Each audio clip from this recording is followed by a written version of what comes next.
A beautiful,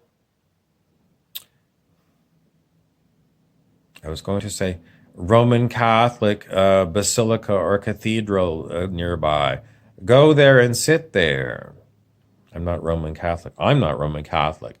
But I don't have a problem going into one of those churches.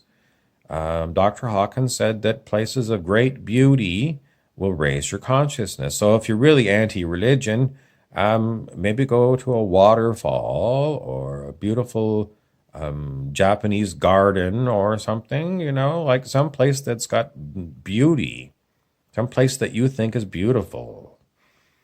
Maybe you want to go down Graffiti Alley or something. But all these things will help you change your consciousness and raise your consciousness. And according to the calibration list, I'll see if I can put it here for you in the notes.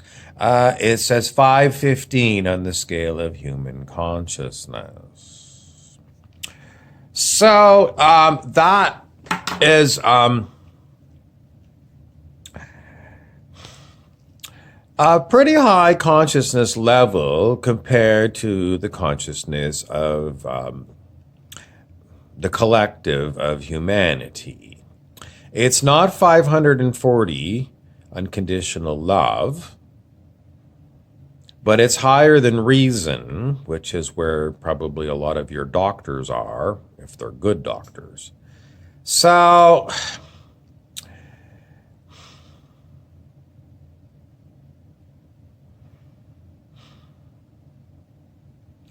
I don't have any good information for you on how we're supposed to take information about Gnosticism, only to tell you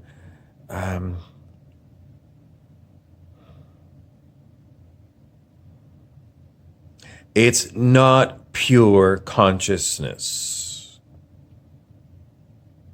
What are the problems with Gnosticism? I don't know, but there are problems with it, just so you know. What are the good parts about Gnosticism? I don't know. If you learn muscle testing on your own, and you can, because I learned it a long time ago, it's not difficult. You just have to be, Dr. Hawkins says, integrous. In other words, you have to be looking for truth for the sake of truth, and you're rather than someone who just wants to smear truth with shit. So being in your integrity, and you can learn muscle testing. Dr. Hawkins, in all of his books, has got an appendix that tells you how he did it. Or you can just go on to YouTube or something and look up how to do muscle testing. There's various ways of doing it. Some people do pendulum methods. Some people use their hands or their arms. Anyway, you can go and try and investigate yourself what is truthful about Gnosticism. You're going to have to come up with a whole list of questions and then test your questions. But I'm not going to do it for you because I don't do muscle testing anymore. It was taken away. I used to do it so much, but it was taken away by no one knows who or how or why. All I know is that I can't muscle test anymore. So if you're really curious about finding out what are the truths of Gnosticism and what are the falsehoods, it's going to be your homework. So what else can we talk about? 515 is in a category Dr. Hawkins called love. But you don't get to unconditional love until 540. Dr. Hawkins said in this lifetime, everyone should make it their personal goal to raise their consciousness to 540. He says 540 is doable for everyone on the planet if they put their mind to it. So that tells me that he wants you to get past Gnosticism. Because Gnosticism is only at 515. It's not, the 515 is a high number. Like compared to the collective consciousness, 515 is, like I said, it's smarter than most doctors, most medical doctors. It's smarter than most scientists. So 515 is a very high number. So don't poo-poo it. It's like, so there's got to be some kind of truth to Christian Gnosticism. But if you get to 540, you're going to have more consciousness than Gnostic Christianity. So go for it. Go for 540 and keep going. Keep going. Raise your consciousness. Keep going. Just don't, if you muscle, that's how you're going to tell if you're at 540, you're going to use muscle testing. You or someone you trust that already does muscle testing, and you get 540 for you, well, good, but keep going. Keep working on raising your consciousness to become a sage at like 700 or something. Keep going. I mean, don't sit on your laurels if you hit 540.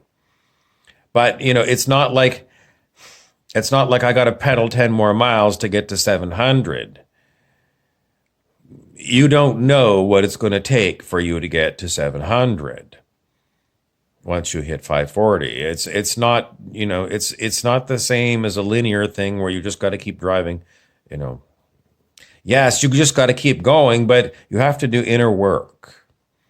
Anyway, if you get Transcending the Levels of Consciousness by Dr. David R. Hawkins, you can muscle test any person, find out where their consciousness is on the scale of human consciousness, and then go to Transcending the Levels of Consciousness, look up that number, and you'll get some information on what needs to be worked on. So I don't know what else to tell you. I guess the whole thing is about the next topic is reincarnation. I don't know what the Gnostics say about reincarnation.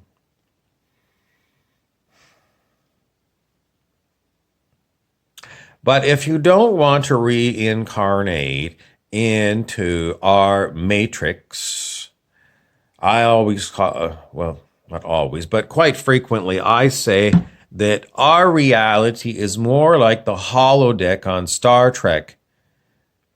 Am I a flat earther or the earth is a globe? I like to just say holodeck, because in a holodeck, it could appear to be a flat earth or it could appear to be a globe.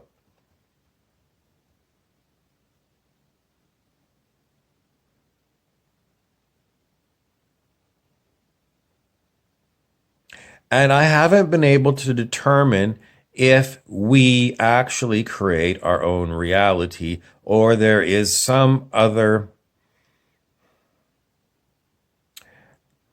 being, a godlike being that creates our reality. I don't know.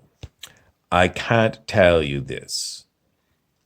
But if we do live in a holodeck and we create our own reality based upon our consciousness, if you raise your consciousness to a higher level, you're going to change your reality, your external reality in the holodeck or in the matrix. Some people were going to say, if you raise your vibration or you go higher on the scale of human consciousness, you're going to change your timeline.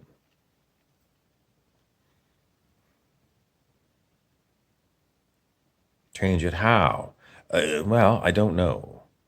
But if you don't want to reincarnate onto planet Earth the way it is today, raise your vibration and see if you can vibrate right out of this matrix.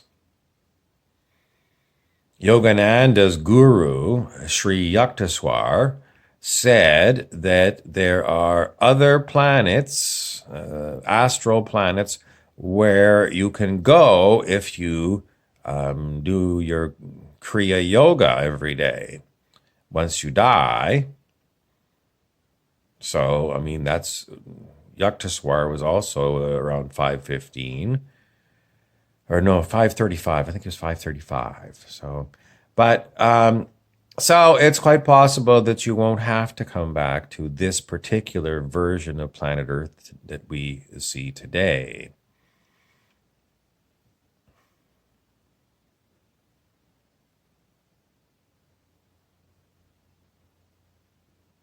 I'm pausing to see if anything more is going to come on this issue. Why is it that we don't want to come back to this particular planet Earth? Dr. Hawkins said that this planet is a. Oh, hold on. Dr. Hawkins said that this is a purgatorial realm.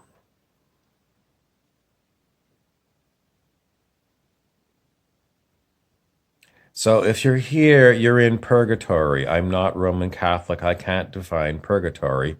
But as best as I can remember, purgatory is a place you go to perfect yourself before you enter heaven. So if you're here to work on yourself. And if you don't want to return to purgatory, you better work hard at letting go of your ego tendencies.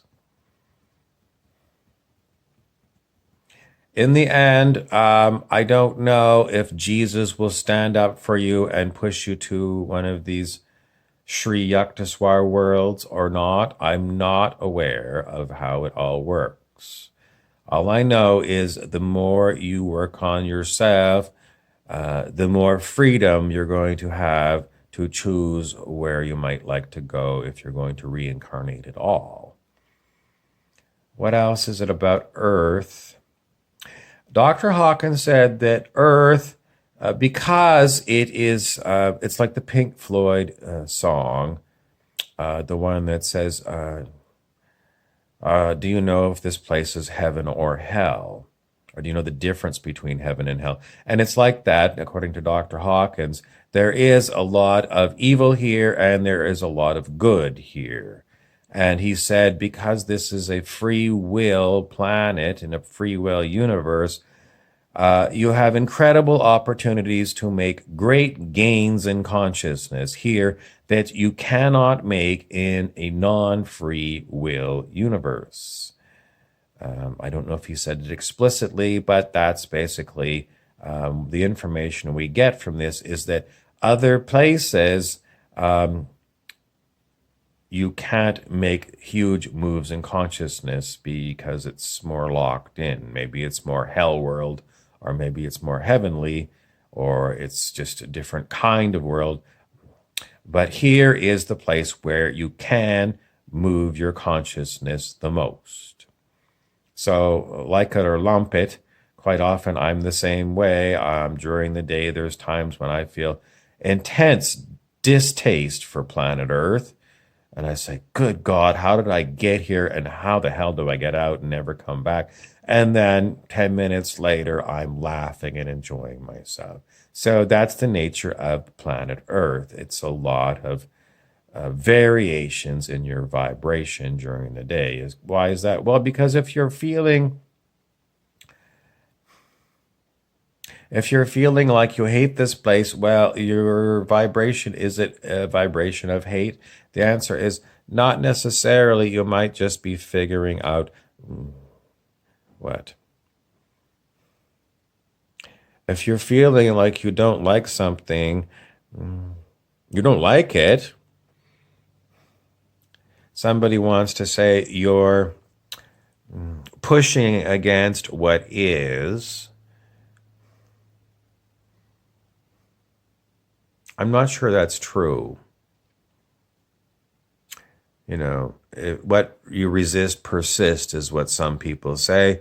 But if you're just feeling in a moment like, today I saw a news article about big pharmaceutical companies having their software companies encourage doctors to prescribe more opiates. And I got quite annoyed because it was how they were pushing opiates on human beings surreptitiously. And we all know that many of these human beings get hooked on opiates, and a lot of people overdose on them and have horrible lives because they are addicted through the medical system. So, that made me hate corporations. I do hate corporations. Sometimes it's a visceral hate. Other times it's the whole idea of profits over people. But, when I feel this intense hatred for corporate entities because of their evilness and their cunningness, does it lower my vibration? It could be that I'm just reflecting that vibration that those corporations are putting out. It could be that I'm acting as a mirror for them, and they're sending a very low vibration at me because I'm a human, and they're trying to get us all hooked on all of their drugs at high prices. So maybe I'm reflecting back their low vibration. So is it lowering my? It could be for a moment. It'd be nice if we had a meter you could look at your vibration. Where are you calibrating on the scale of consciousness? But, the story of Jesus, who, Dr. Hawkins said calibrates at 1,000. I don't know if he calibrated at 1,000 for his whole term on planet Earth, because I don't know. The example I'm thinking of was at one point, Jesus went with a whip through the temple in Jerusalem, and he whipped all the money changers, the bankers. He whipped them all. So did Jesus have a low vibration at the time? The answer is, I don't know. You're going to have to learn muscle testing and test that one out if you have permission. Dr. Hawkins implied it was, or said that who gives you the permission? He said it was God. Is it true? It could be. Why wouldn't God let you test something? Perhaps you can use your intuition or test around it. Why aren't we allowed? You might not get an answer. Why? I don't know. I'm not God. If I was God, I can't even imagine what it's like to be God. So why can't I imagine? It's too big. The universe is too big. Look at the number of individual beings, humans, 7 to 8 billion, monkeys, fish, birds, they're all known to God. I don't know all these things, and the human vessel is not designed to carry as much power as it would need to keep track of all the individual things. Is that true? No. What? Well, in my conscious mind, it's true. In my conscious mind, I can't keep track of billions and billions of individuals just here on this planet. Never mind the trillions of other worlds in the universe. It's too big. But what about my subconscious or unconscious? Your unconscious mind is not necessarily the mind of God, but it can keep track of pretty much everything in the whole universe. Wow. Oh, so I'm not. No, you are dumb. This one here is dumb because its conscious mind can't do it all, can't keep it all in conscious mind. But all of the subconscious mind is all not even one thing, but it's all not even connected. But some aspects of it know an individual on planet Zeta Reticuli. It's a star, but imagine there's a planet there with all the little grays, and some aspect knows each individual little gray on Zeta Reticuli. So it's not like we're smarter, but we are somehow related to things that are smart.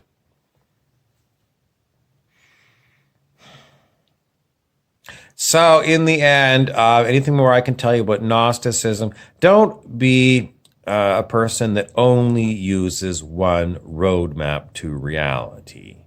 In other words, if you start feeling really nervous because you've read Gnostic stuff and you're worried about the demiurge and you're worried about Yaldo Boloff, that other thing, it's like a Medusa, Yaldo Boloff, they talk about that.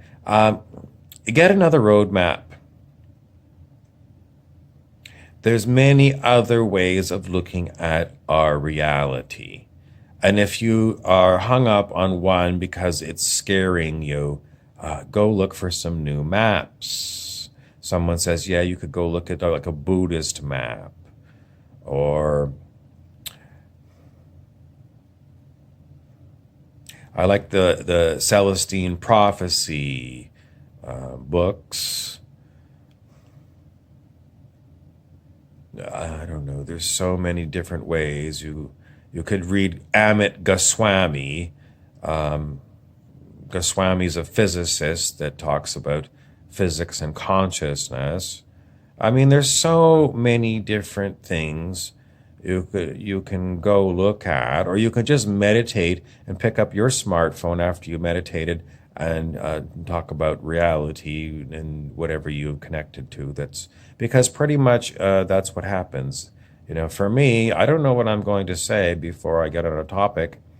And sometimes I don't like what I'm saying. Sometimes I stumble over my words. But generally speaking, when I'm getting this information to talk to you, it's coming because I've connected to someone else who's got some information.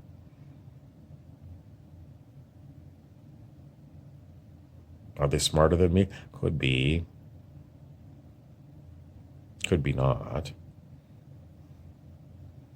Always take what I say with a grain of salt. But go with what I'm saying. Have multiple roadmaps to what reality is, so that if one is just pissing you off or it's scaring you, you can say, I've had enough of this reality map, enough of this reality box. I'm going to switch to something else. And that's what I do, because I do get the feeling like I've had enough of looking at reality this way, and I need to have a new frame of reference.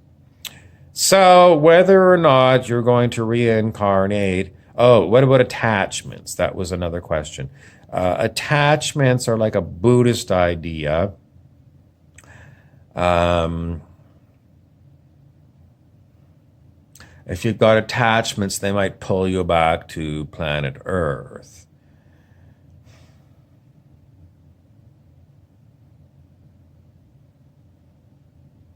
It's theory. It's Buddhist theory. It doesn't necessarily calibrate. Buddhism calibrates actually pretty high on the scale of human consciousness, but different branches of Buddhism calibrate different numbers. So it's not, all one number. And I would say these different pieces of Buddhist theory are not all going to calibrate at the same number. So some of it, how relevant is it going to be to you, these Buddhist attachments? I mean, some of the stories are kind of frightening. There was one story I read about a Tibetan who was very devout in his Tibetan Buddhism. And in the end, he had nothing. He had no money, no possessions. All he had were the clothes that he was wearing as he was dying. And he was talking to his, I don't know if they have a priest, but it's someone who was acting like a priest.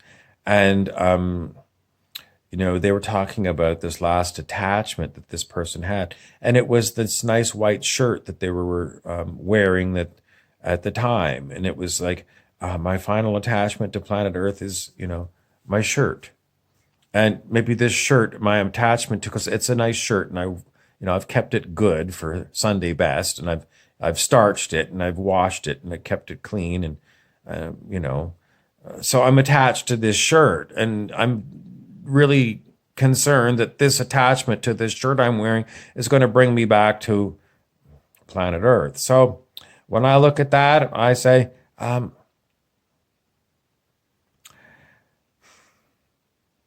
this person has got a mental problem.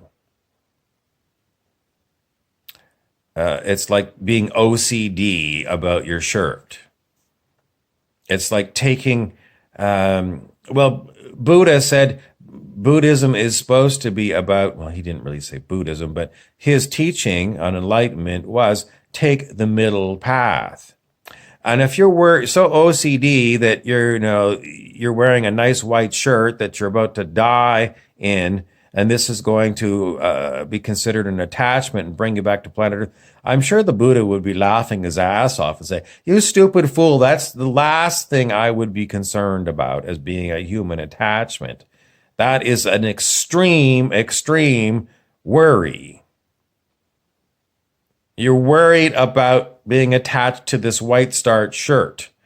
That is not a middle path. That is an extreme OCD thing. So don't be concerned about being attached to, enjoying wearing a nice white shirt."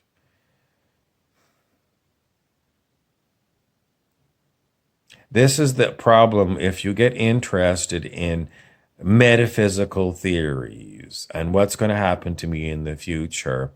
It's worry. So, I mean, it's good to be educated on these things. And if your interest lies there, just be aware that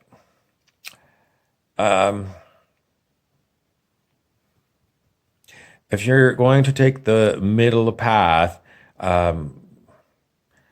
Rumpelstiltskin, my former associate, he's an elf. Rumpelstiltskin always said, "Don't be too concerned." And that's what you should be with all theory, all together, all theory. Don't be too concerned about it. Because if you're too concerned about it, that is an attachment. You should be able to put down one book of Buddhism and pick up a book on how to tie fishing lures. Or, go make yourself a peanut butter sandwich. Don't be attached to all of this stuff. How did I get to know all this stuff? Oh, I've read a lot of stuff, but I'm an old man. I got a gray beard here. I'm an old man. I've had a lot of years to read all kinds of things, and I haven't read, exclusively metaphysical theories. I've read a ridiculous amount of fiction, a ridiculous amount of textbooks for courses that I took in science or anthropology or all kinds of other stuff. So, if you're finding also that you're spending all your time, you're an expert in metaphysics, but you don't know who Fidel Castro is, it's time that you go to the public library and stay away from the metaphysics section and go read something else. Because part of being human is being here and understanding the whole big picture of planet Earth. And it's not necessarily all, I don't like that at all. I don't like those words. It's not all metaphysics being here. You can't learn how to be a well-rounded human if you're only an expert in one kind of Buddhism. I don't even like using that example. I should say, if you're only an expert on ice hockey. Being human means dropping your most favorite subject and going to a different subject. So you can become what's known as a polymath, a person who is well-rounded in a whole pile of different subjects. And that will help reduce your overly concerned mind about having to come back here. Oh, the other thing I was going to talk about was Dr. Hawkins.